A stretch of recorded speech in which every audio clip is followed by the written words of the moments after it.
వి gold trusted gold buyers మీరు తాకట్టు పెట్టిన బంగారాన్ని విడిపించి ఈ రోజు ఉన్న మార్కెట్ ధరకు కొనబడును.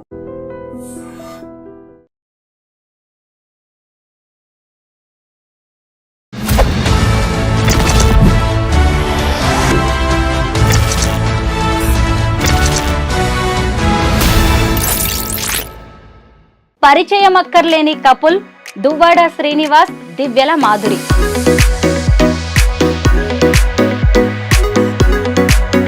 మాధురి గారు, మీరు కొత్త బిజినెస్ ఏదో స్టార్ట్ చేయబోతున్నారంట హైదరాబాద్ లో, అది కూడా శారీస్ బిజినెస్. ముందు నుంచి నాకు శారీస్ బిజినెస్ మీద కొంచెం సో పొలిటికల్ గా ప్రతిసారి ఏం జరుగుతుందంటే ఇతను పాలిటిక్స్ లో బిజినెస్ పరంగా కంప్లీట్ గా లాస్ అయ్యాం. సో అలాంటప్పుడు శ్రీనివాస్ గారికి నాకున్న ఇంట్రెస్ట్ ని గమనించారు. అతను కూడా హైదరాబాద్ మదీనాగూడలో ఫస్ట్ బ్రాంచ్ అయితే స్టార్ట్ చేస్తున్నాం, కాంచీపురం బొక్లా సిల్క్స్ అని. మీకోసమే ఆవిడ అలా స్టాండ్ అయిపోయి ఉండడం, ఇంత పిచ్చిగా ప్రేమించడం మీకు ఎప్పుడైనా ఆశ్చర్యంగా అనిపిస్తుందా? నా జీవితం ఎప్పుడు ఆ ఈర్ష్య, అసూయ, ద్వేషం, ఆధిపత్యాల మధ్య నడిచింది. మా ఇంట్లో అలా విసిగిపోయి నాకు, లేదా ఎక్కడికైనా వెళ్ళిపోదాం దూరంగా, ఇంక అయిపోయి 60 సంవత్సరాల తర్వాత ఇంక ఇదంతా క్లోజ్ చేసేద్దాం అని అనుకున్న నాకు మళ్ళీ ఆశలు చిగురించి నేను ఒంటరిగా ఏం చేయాలో అర్థం కాని పరిస్థితిలో ఈమె తోడు నాకు ఒక ఆసరాగా దొరికింది, ఒక చీకటిలో వెలుగులో. అలా దగ్గర సొసైటీ కోసం, పెద్దల కోసం పెళ్లి చేసుకున్నట్టున్నారు, పిల్లల్ని కూడా కన్నారు, కానీ మీ జీవితాల్లో ఏదో వెళుతుంది. ఆ వెళితే ప్రేమ, ఆ ప్రేమ కరువైంది. ఆ ప్రేమ మా ఇద్దరి మధ్యలో.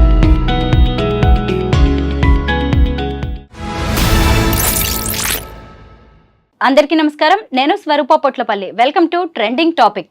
పరిచయం అక్కర్లేని కపుల్ దువ్వాడ శ్రీనివాస్, దివ్యల మాధురి. ప్రస్తుతం వారిద్దరూ నాతో పాటు ఉన్నారు. వాళ్ళ గురించి ఇవాళ చాలా ఇంట్రెస్టింగ్ విషయాలను నేను మీకు చెప్పబోతున్నాను. నమస్తే మాధురి గారు. నమస్తే అండి. నమస్తే శ్రీనివాస్ గారు. బాగున్నానండి. నేను ఇప్పటికీ మీ ఇంటర్వ్యూస్, మీ వీడియోస్ చాలా చూశాను, బట్ ఇంత తొందరగా మిమ్మల్ని ఇంటర్వ్యూ చేసే ఛాన్స్ నాకు వస్తుంది అనుకోలేదు. ఇవాళ మాత్రం చాలా విషయాలు అడగాలనుకుంటున్నానండి. పర్వాలేదా? ముందుగా ఇక్కడి నుంచి స్టార్ట్ చేస్తాను. మాధురి గారు, మీరు కొత్త బిజినెస్ ఏదో స్టార్ట్ చేయబోతున్నారంట హైదరాబాద్ లో, అది కూడా శారీస్ బిజినెస్. దాని గురించి ముందు మాట్లాడుకుందాం. నేను ముందు నుంచి నాకు శారీస్ బిజినెస్ మీద కొంచెం ప్యాషన్ ఉంది. నాకున్న ఈ ఫ్యాషన్లో ప్యాషన్ గమనించి శ్రీనివాస్ గారు నన్ను ఎంకరేజ్ చేశారు. శ్రీనివాస్ గారు ముందు నుంచి కూడా మైనింగ్ బిజినెస్. సో పొలిటికల్గా ప్రతిసారి ఏం జరుగుతుందంటే ఇతను పాలిటిక్స్లో మన పార్టీ హవాలో లేనప్పుడు అదర్ పార్టీ వచ్చినప్పుడు పొలిటికల్గా ఇతన్ని వ్యాపారాల మీద దెబ్బతీస్తున్నారు. సో మైన్స్ అన్ని దెబ్బతీస్తారు. ఇదే విధంగా ఈ ఎలక్షన్ కూడా మేము ఓడిపోయిన ఈవినింగే మా మైన్ని క్లోజ్ చేశారు. ఆల్మోస్ట్ 60 crores వరకు మేము లాస్ అయిపోయాం. బిజినెస్ పరంగా కంప్లీట్గా లాస్ అయ్యాం. సో అలాంటప్పుడు శ్రీనివాస్ గారికి నాకున్న ఇంట్రెస్ట్ని గమనించారు. అతను కూడా నేను రిక్వెస్ట్ చేయడం జరిగింది, రాజా ఇలా నేను శారీ షాప్ పెడదాం అనుకుంటున్నాను, కొంచెం మీరు ఎంకరేజ్ చేయండి అని అడిగిన వెంటనే నాకు ఒప్పుకున్నారు. సో తప్పకుండా అపార్ట్ ఫ్రమ్ ద పాలిటిక్స్ ఒక 10% 20% నీ కోసం టైం స్పెండ్ చేసి నీకు సపోర్ట్ చేస్తాను, పెట్టు అని నన్ను ఎంకరేజ్ చేశారు. సో March 3rd హైదరాబాద్ మదీనాగూడలో ఫస్ట్ బ్రాంచ్ అయితే స్టార్ట్ చేస్తున్నాం, కాంచీపురం బొక్లా సిల్క్స్ అని. సో ఇది కూడా ఏంటంటే నాకు ముందు నుంచి శారీస్ అంటే ఇంట్రెస్ట్. ఈ ఫీల్డ్లో నేను ప్రతిసారి చాలా షాప్స్కి వెళ్ళి శారీస్ పర్చేస్ చేస్తూ ఉండేదాన్ని. అప్పుడు ఒకటి గమనించాను ఏంటంటే వీవర్స్ ప్రైస్ కంటే కూడా రిటైల్స్లో ఎక్కువ ప్రైస్ పెట్టి అమ్ముతున్నారని. సో ఇది కాకుండా మనమే దగ్గరుండి వీవింగ్ చేయించుకొని వీవర్స్కి కూడా పని కల్పిస్తూ మనం ఆ వీవర్స్ ప్రైస్ నుంచి కొంచెం మనకున్న మార్జిన్ వేసుకుంటూ తక్కువ ప్రైస్లోనే పబ్లిక్ కూడా శారీ అందాలి, ప్రతి ఉమెన్కి కూడా తక్కువ ప్రైస్లో శారీ వెళ్ళాలి, అది కూడా ప్యూర్ క్వాలిటీ ఉండాలి. సో ఇప్పుడు మనకి చాలా వెరైటీస్ ఉంటాయి, టస్సెస్, ఆర్గాంజెస్, పట్టు, ఇలా చాలా ఉంటాయి. లెనిన్ అన్నీ కూడా డూప్లికేట్స్ వచ్చేస్తున్నాయి. అలా కాకుండా ఎందుకంటే యాజ్ ఏ ఉమెన్గా మనం శారీ కట్టుకునేటప్పుడు ఆ ఫీల్ అనేది మనకు తెలుస్తుంది. ఎదుటి వాళ్ళకంటే కూడా వాళ్ళకి నచ్చినాయి నచ్చకపోయినాయి, ముందు మనకు నచ్చాలి, మనకు ఆ ఫీల్ కంఫర్ట్గా ఉండాలి. సో ప్యూరిటీ అనేది కంపల్సరీ ఉంటూ క్వాలిటీ కూడా తక్కువ రేట్కి ఇస్తూ శారీ షాప్ ఓపెన్ చేయాలనే ఉద్దేశంతోనే నేను శారీ స్టోర్ ఓపెన్ చేస్తున్నాను. దానికి శ్రీనివాస్ గారు నాకు సపోర్ట్ చేశారు. దాని పేరు కాంచీపురం బొక్లా సిల్క్స్ అని మేము పెట్టుకున్నాం. అయితే మాలాంటి మిడిల్ క్లాస్ విమెన్ కూడా వచ్చి షాపింగ్ చేయొచ్చు అన్నమాట. ష్యూర్, మిడిల్ క్లాసే కాదు, బిలో మిడిల్ క్లాస్ కూడా వచ్చి చక్కగా మాధురి మేడం దగ్గరకు వచ్చాము, మేము వెళ్ళాము, మాకు తక్కువ ప్రైస్కి ఇంత మంచి క్వాలిటీ శారీ వచ్చిందని ఫీల్ అవుతూ కస్టమర్ ప్రతి ఒక్కరు కూడా వెళ్తారు. అండ్ మెయిన్ నేను నా శారీ షాప్కి బ్రాండ్ అంబాసిడర్ నేనే. నా షాప్ కి నా బ్రాండ్ అంబాసిడర్ కస్టమర్స్ అనుకుంటున్నాను. ఎవరో హీరోయిన్స్ కి మోడల్స్ కి పిలిచి డబ్బులు ఇచ్చి మోడల్ షూట్ చేసే బదులు నా కస్టమర్ కే తక్కువ ప్రైస్ ఇస్తే వాళ్ళే నా బ్రాండ్ అంబాసిడర్స్ గా ఉంటారు. వాళ్ళే 10 మందికి వెళ్ళి చెప్తారు మేడం దగ్గర తక్కువ కాస్ట్ శారీ ఉందని. So public are my brand ambassador, my customers నా బ్రాండ్ అంబాసిడర్. శ్రీనివాస్ గారు చూసారు అసలు ఆ కాన్ఫిడెన్స్ లెవెల్స్. శ్రీనివాస్ గారే నా కాన్ఫిడెన్స్. అసలు అతను నా పక్కన ఉంటే నేను చాలా కాన్ఫిడెంట్ గా ఉంటాను.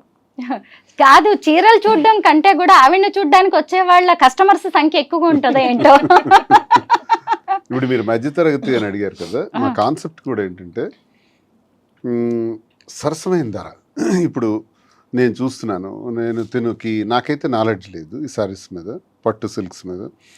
తినుకున్నటువంటి ఎక్స్పీరియన్స్, ఆ ప్యాషన్ అన్నది ఎందుకు ఎక్స్పోజ్ చేయకూడదు, ఇది బిజినెస్లో ఎందుకు మనం 10 మందికి ఉపయోగపడకూడదు అనేది ఆలోచించి మగ్గాళ్ళ దగ్గరికి మేమే స్వయంగా వెళ్ళి ఒక 5-6 నెలలుగా ఈ ప్రాక్టీస్ చేస్తున్నాం.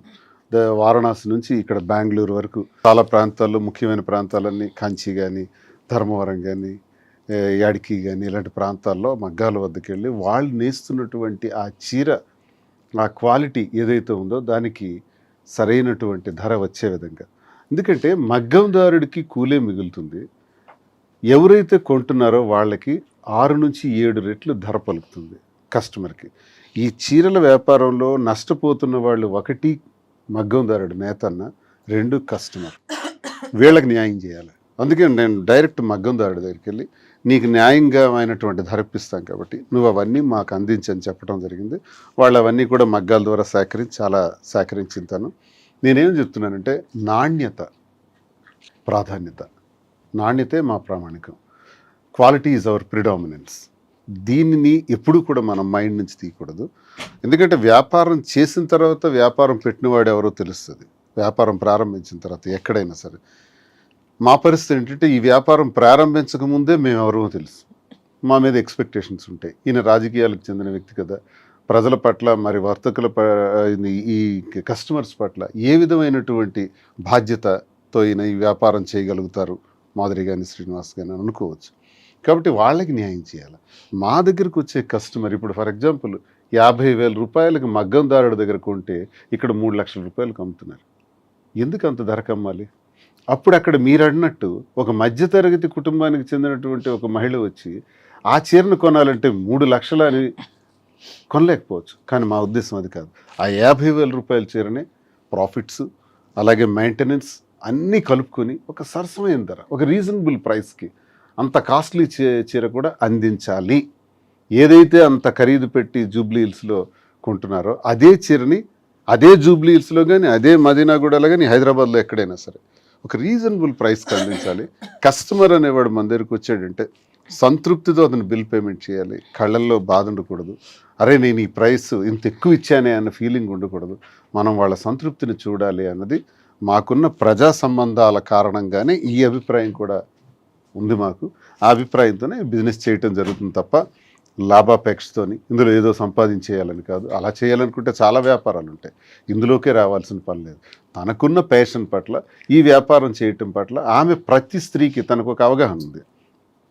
పొట్టిగా ఉన్నారా, పొడవుగా ఉన్నారా, వీళ్ళు నలుపుగా ఉన్నారా, తెలుపుగా ఉన్నారా, ఎవరు ఎలా ఉన్నా నాతో చాలా మంచి మాటలు చెప్పింది. స్త్రీకి ఆభరణం చీర అని, ఆభరణాల కన్నా నిజమైన ఆభరణం చీర. ఆ చీర ఎలా ఉండాలి అన్నది సామాన్యులు, ఒక కవి కూడా చెప్పారు, సామాన్యుడైనా కూలి పనికి వెళ్ళే స్త్రీ అయినా సరే ఎవరికైనా చీర ఇచ్చే అంత అందం ఏది ఇవ్వదు. కాబట్టి ఆ చీరని అందరికీ అనుకూలంగా ఉండేటట్టు ఏ చీరని తయారు చేసి పెడితే ఈ షాప్లో ఆ అందాన్ని తెచ్చిపెట్టగలం అన్నది ఒక పెద్ద స్టడీ చేసింది. స్టడీ చేసి ఇవన్నీ చేసింది తన కష్టం ఎక్కువ. నేను బ్యాక్డ్రాప్లో ఆమెకు పూర్తిగా సపోర్ట్ ఇస్తున్నాను. ఈ బిజినెస్లో ఇక్కడ ఒక 6 బ్రాంచెస్ కింద డెవలప్ చేసి ఇంకా అలాగే విజయవాడ, రాజమండ్రి, కాకినాడ, విశాఖపట్నం, బెంగళూరు ఇలా విస్తరిద్దామని, దీంతో పాటు జ్యువెలరీ కూడా మనకి బాగా అనుభవం ఉంది, దానిలో కూడా స్టార్ట్ చేద్దామని ఈ రంగంలోకి దిగటం జరిగింది. అసలు మైనింగ్ బిజినెస్ ఎక్కడా, చీరల బిజినెస్ ఎక్కడా? చీరల గురించి మీరు ఎంత అద్భుతంగా చెప్తున్నారు. అదే నేను ఇప్పుడు అడగబోతున్నాను. యాక్చువల్ గా ఎందుకంటే స్త్రీకి నిజమైన ఆభరణం చీర అని నేను అంటూ ఉంటాను. సో శ్రీనివాస్, ఉమెన్ పొట్టిగా ఉన్నా, పొడుగ్గా ఉన్నా, నలుపుగా ఉన్నా, లావుగా ఉన్నా, ఎలా ఉన్నా ఉమెన్ అంటే అందం అంతే. అది ఈవిడైనా మిమ్మల్ని equal ఇలా to మార్చేసింది, చీరల గురించి కూడా మాట్లాడేలాగా ఈవిడే కదా. ఇంతవరకు రాళ్ల గురించి మాట్లాడేవాడు. రాళ్ళు రప్పల గురించి వరల్డ్ మాట్లాడేవాళ్ళు. క్లాస్ మెటీరియల్ గ్రానైట్ లో నాకు మంచి పేరు ప్రఖ్యాతులు ఉండే ఐకాన్ బ్రౌన్ అని. ఎక్స్పోర్ట్స్ 20 years గా గ్రానైట్స్ ఎక్స్పోర్ట్స్ లోనే ఉన్నాను. వ్యాపారం గురించి తెలుసు, ఫినాన్స్ అప్ అండ్ డౌన్స్ తెలుసు, ఇవన్నీ తెలుసును కానీ దీని గురించి నాకు చీరల పట్ల అవగాహన లేదు. ఈ మధ్యకాలంలో ఈ 4-5 months నుంచి ఎక్కువగా నేను చూస్తున్నాను. మగ్గాల దగ్గరికి వెళ్ళటం, వాళ్ళు చూడటం, వాళ్ళు పడే కష్టం, ఇందులో నాణ్యత, ఇవన్నీ చూస్తూ నేను ఒక కంక్లూజన్కి వచ్చాను. మనం ఈ బిజినెస్ ఈ రకంగా చేయాలి, ఇది బ్రెయిన్లో పెట్టుకున్నాను. తప్పకుండా సక్సెస్ చేస్తాం, తప్పకుండా న్యాయమైన ధర, సరసమైన ధర వస్తుంది. దానికి నేను ఎప్పుడు కూడా ఆ విధంగా ఆలోచిస్తాను. వ్యాపారం విషయంలో చేద్దాం. ఇప్పుడు ఈ వ్యాపారం చేయకూడదని ఏముంది, ఇది నేరం కాదు. చాలామంది అంటుంటారు దువ్వాడ శ్రీనివాస్ ఆఖరికి ఇలా ఆలోచిస్తున్నాడా, పొలిటీషియన్, అగ్రెసివ్గా మాట్లాడే పొలిటీషియన్, ఎవరినైనా ప్రశ్నించేవాడు, ఎంత దీనిగా ఉండేవాడు. ఏం తప్పే ఉంది? మాధురి కోరికను వాలంటైన్స్ డే సందర్భంగా నాకు ఇది కోరుకుంది, నేను నా ఫ్యాషన్ పట్ల నాకున్న ఈ ప్యాషన్ని మీరు సహకరించండి అనేటప్పుడు నేను మాట ఇచ్చాను. తప్పకుండా తను ఈ బిజినెస్లో సక్సెస్ అవుతుంది. వచ్చే వ్యాలంటైన్స్ డే నాటికి తప్పకుండా 6 branches ఫినిష్ అవుతాయి. ఇతర ఆంధ్రప్రదేశ్లో కూడా కొన్ని బ్రాంచెస్ వస్తాయి. ఒక విమెన్ ఎంటర్ప్రెన్యూర్గా ఒక మంచి ప్లాట్ఫామ్ మీద నిలబడుతుంది. 6 branches ఎక్కడ మాధురి గారు? ఫస్ట్ నేను మదీనాగూడలో స్టార్ట్ చేస్తున్నాను. హైదరాబాద్ ఎందుకంటే వెన్ కంపేర్డ్ టు ఆంధ్ర అమ్మాయినే, కానీ ఎందుకో నాకు హైదరాబాద్ పీపుల్ కనెక్షన్ ఈ 6-7 monthsలో చాలా ఎక్కువగా ఉంది. మ్యాక్సిమం హైదరాబాద్ ఎవరికైనా సరే లైఫ్ ఇస్తుంది, బతకడానికి వచ్చే వాళ్ళకి చాలా మందికి. సో నాకు ఎక్కువ ఫ్యాన్స్ కూడా హైదరాబాద్లోనే ఉన్నారు. తెలంగాణ వాళ్ళే చాలా ఎక్కువ ఉన్నారు. నన్ను ఆదరిస్తున్నారు, అర్థం చేసుకున్నారు, సపోర్ట్ చేస్తున్నారు, నన్ను ప్రేమిస్తున్నారు, నన్ను కలవాలని అడుగుతున్నారు, నన్ను కలుస్తున్నారు, చాలా సపోర్ట్ చేస్తున్నారు. సో ఎందుకు ఫస్ట్ హైదరాబాదే చూస్ చేసుకోకూడదని ఆలోచించుకొని హైదరాబాద్ ఫస్ట్ చూస్ చేసుకున్నాను. అండ్ ఉమెన్ ఎంటర్ప్రెన్యూర్ ఎదగడానికి హైదరాబాద్ మంచి అవకాశం ఇస్తుందని నేను బాగా స్ట్రాంగ్గా నమ్ముతున్నాను. ఎందుకంటే when compared to Andhra, Hyderabad people are well matured. కొంచెం అంటే ఫ్యాషన్ పరంగా కూడా కొంచెం ఈ culture when compared to Andhra కొంచెం ఇది డెవలప్డ్గా ఉంది. సో ఫస్ట్ బ్రాంచ్ మదీనాగూడలో స్టార్ట్ చేసి, నెక్స్ట్ బ్రాంచ్ జూబ్లీ హిల్స్లో స్టార్ట్ చేసి, ఇంకొక బ్రాంచ్ వేరే దగ్గర ప్లాన్ చేస్తున్నాం. తర్వాత నెక్స్ట్ ఆంధ్ర వైజాగ్లో కూడా పెట్టాలి, విజయవాడలో, రాజమండ్రిలో ఇలా కూడా పెట్టాలనే ఆలోచనలో అయితే ఉన్నాము. నాకైతే ఉమెన్ ఎంటర్ప్రెన్యూర్గా ఎదగాలని ఉంది. నాకే కాదు, ప్రతి ఉమెన్కి ఇదే చెప్తున్నాను. ప్రతి ఒక్కరు కూడా మీరు మెయిన్ డిపెండ్ అవ్వడం మానేసి మీకు ఎర్న్ చేసుకుంటూ ఇండివిజువల్గా బతకడం నేర్చుకోండి. తర్వాత మీరు పెళ్ళిళ్ళు చేసుకుంటారో ఏం చేసుకుంటారో మీకు నచ్చిన బట్టి బతకండి, కానీ ఫస్ట్ అయితే మీరు ఇండిపెండెంట్గా బతకడం అయితే నేర్చుకోండి, ఎవరి మీద ఆధారపడకండి. నిజంగా మీ శారీస్ కలెక్షన్ చాలా బాగుంటుంది. Thank you. మీ సెలెక్షన్ కూడా బాగుంటుందని దాన్ని చూస్తుంటేనే అర్థమవుతుంది. ఒకరోజు మీరు ఒక వీడియో చేశారు మీ యూట్యూబ్ ఛానల్. ఆ వీడియో కూడా నేను జస్ట్ 2 hours చేశాను. ఆ వీడియో నేను చాలా సర్ప్రైజ్ అయ్యాను. అంతా చూస్తే మీరు ఒకే రోజు చేసిన వీడియో లాగే అనిపించింది. 1 dayలో 2 hours చేశాను. జస్ట్ 2 hours చేశాను. అది శ్రీనివాస్ గారు జస్ట్ ఇలా బయటకి ఎక్కడికి వెళ్ళి వచ్చే లోపు 2 hours కంప్లీట్ చేశాను. యూట్యూబ్ వీడియోస్ కూడా ఎందుకు స్టార్ట్ చేశానంటే నాకు ముందు నుంచి కూడా పబ్లిక్ దగ్గర అవడం ఇష్టం. ఆ విధంగానే డాన్స్ స్కూల్ స్టార్ట్ చేశాను. పిల్లలకి డాన్స్ చెప్పడం, ఉమెన్ కి డాన్స్ చెప్పడం, ఎక్కువ నాకు గ్యాదరింగ్స్ ఉమెన్ తో ఎక్కువ క్రౌడీ పీపుల్తో ఉండడం నాకు ముందు నుంచి ఇష్టం. ఆ విధంగానే పాలిటిక్స్ లోకి వచ్చాను. సో ఆ విధంగానే ఈ బిజినెస్ లోకి వస్తే మోర్ కనెక్టింగ్ పీపుల్ అవ్వచ్చు, బాగా ఉండొచ్చు అనే ఉద్దేశంతోనే మళ్ళీ ఈ బిజినెస్ కూడా స్టార్ట్ చేస్తాను. మీరు ఆల్రెడీ ఎంటర్ప్రెన్యూర్ కదా, ఆల్రెడీ బిజినెసెస్ ఉన్నాయి మీకు, పెట్రోల్ బంక్ లాంటివి. మరి వాటి సంగతి ఏంటి? మీరు ఇక్కడికి వచ్చేసి పెట్రోల్ బంక్ కూడా రన్ అవుతుంది. పెట్రోల్ బంక్ అంటే మనం ఎంతమందికి జాబ్ ఇవ్వచ్చు, ఎంప్లాయ్మెంట్ 3 or 4. ఇదే ఈ షాప్ లో నేను 50 మందికి, 60 మందికి, 100 మందికి, 1000 మందికి నేను ఎంప్లాయ్మెంట్ ఇవ్వచ్చు. నాకు హ్యాపీగా ఉంటుంది కదా. నేను ఒక 1000 మందికి నేను నా దగ్గర బ్రతుకుతున్నారంటే ఆ వచ్చే ఫీలింగ్ మజాయే వేరు. శ్రీనివాస్ గారు, మరి మీరు ఇక్కడే ఉంటారా హైదరాబాద్ లో? నేను టెక్కల్ కాన్స్టిట్యున్సీలో ఉంటాను. టెక్కల్ కాన్స్టిట్యున్సీలో మేము ప్లాన్ చేసుకున్నాం బిజినెస్ చేసేటప్పుడు. ఒక 4 days అక్కడ, 3 days ఇక్కడ.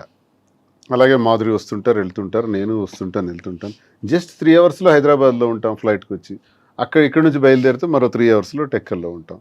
ప్రజా సమస్యలు ఇప్పుడు ప్రస్తుతం మాకు 29లో ఎలక్షన్ అయితే ఓ 2 years గ్యాప్ బాగా దొరికింది.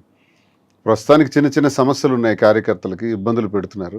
అలాగే పెళ్ళిళ్ళు, ఏవైనా ఫంక్షన్లు ఉంటే వాటికి హాజరవటం, కార్యకర్తలకు ఇబ్బంది వస్తే నిలబడటం, గ్యాప్ కొంచెం ఉంది. కాబట్టి ఈ గ్యాప్లో బిజినెస్ని పికప్ చేద్దామని ఇది సీరియస్గా తీసుకున్నాను. అంటే హైదరాబాద్ వచ్చి వెళ్తుంటాను.